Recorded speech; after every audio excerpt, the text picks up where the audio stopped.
Baik, jika terinfeksi dengan nilai-nilai keburukan, maka di sini kasusnya adalah kembalikan ke Quran surah ke-4 An-Nisa ayat 17 sampai dengan ayat ke-18. Itu yang dikenal dengan taubat namanya. Ya, innamat taubatu 'alallahi lilladzina ya'maluna su'a bijahalatin tsumma yatubuna min qarib. Ya, sungguh taubat itu berlaku kata Allah bagi orang-orang yang terinfeksi dengan penyakit buruk. Su itu, nih, lihat ayatnya. Innamat taubatu 'alallahi lilladzina ya'maluna su'an. Taubat itu dilakukan orang yang terinfeksi dengan keburukan. Su itu pekerjaan nafsu. Nafsu. Dari mana taunya? Quran surah 12 ayat 53. Inna nafsa la'ammaratun bisu. Su sumbernya nafsu. Kalau ada orang kemudian digerakkan nafsu berbuat buruk kemudian sampai terinfeksi dirinya, maka caranya dengan taubat.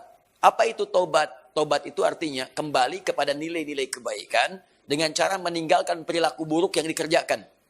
Misal, fujur tadi bisa terrespon dengan perilaku maksiat. Maksiat lewat mata nonton tayangan-tayangan yang tidak baik. Saya punya kawan, dia alumni dari Kanada, di neuroscientific, di jurusan untuk saraf. Ya. Itu kita diskusi. Ternyata selain narkoba sekarang ini, yang paling bahaya itu pornografi. Pornografi itu begitu seseorang kemudian menggunakan fungsi pandangannya untuk melihat tayangan seperti itu langsung merusak ke fungsi otaknya. Dia masuk tuh. Menginfeksi, kadang-kadang candunya lebih besar daripada narkoba. Makanya orang kalau nggak pernah lihat, tiba-tiba melihat itu bayangannya tuh lama. Di bagian otaknya tuh. Kadang-kadang penasaran. Padahal udah dipalingkan. Tadi apa sih? Apa benar? Salah gitu ya. Nah itu bisa demikian tuh. Itu yang paling dahsyat.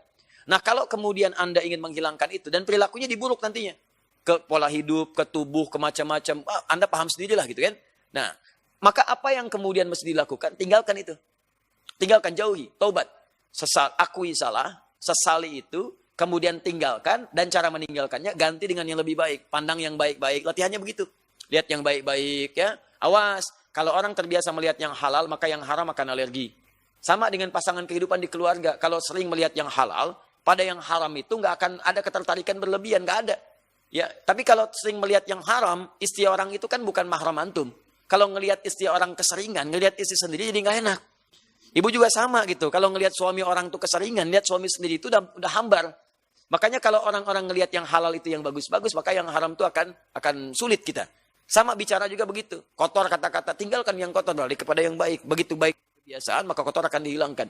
Nah,